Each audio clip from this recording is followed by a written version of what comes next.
আমি কখনো কোনো রাজার রানী হওয়ার স্বপ্ন দেখি না, কারণ আমি জানি রাজা কখনো একটা রানীর হয় না। দুদিন ভালোবাসা নাটক দেখিয়েছে বলে ভাবছি বিয়ে করবে, বাল করবে, পেছনে বাস দিয়ে চলে যাবে, ঠিক আছে?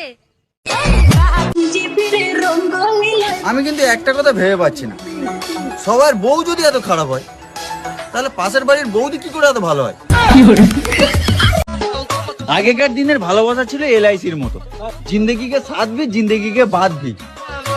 আর এখনকার দিনের ভালোবাসা হচ্ছে ঘড়ি ডিটারজেন্টের মতো, पहले इस्तेमाल करो फिर विश्वास करो।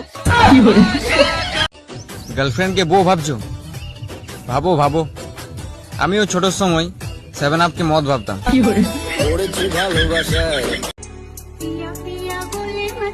নর্মাল ভিখারি 5টা টাকা চাইবে, আর ভিআইপি ভিখারি খাট, আলমারি, ফ্রিজ, টিভি যা দিবেন সব তো আপনার মেয়েরই থাকবে।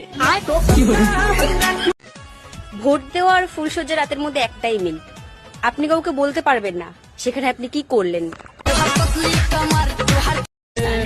ইতিহাস সাক্ষী, মেয়েরা অনেক সাহসী। বিয়ের সময় ছেলেরা দলবল 14 গোষ্ঠী নিয়ে হাজির হয়, মেয়েরা যাওয়ার সময় একাই যায়। কথা কি ক্লিয়ার? পরিবারের ছোট ছেলেকে বিয়ে করার শান্তশিষ্ট একটা বান্দরকে বিয়ে করা এক। মুখে মধুর চাষ, অন্তরে করলার আবাস, বুঝতে বুঝতে কয়েক মাস আর ততদিনে পাক্কা চুলাবাস।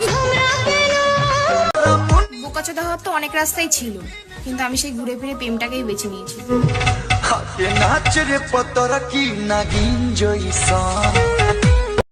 ये माल क्या होता है?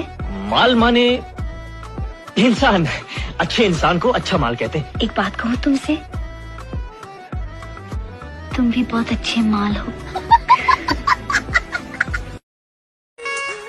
সারা বছর ঠিক করে শাখা পলাই পড়ে না, আবার শ্রাবণ মাসে স্বামীর মঙ্গলের জন্য নাকি হাতে সবুজ চুড়ি পড়েছে।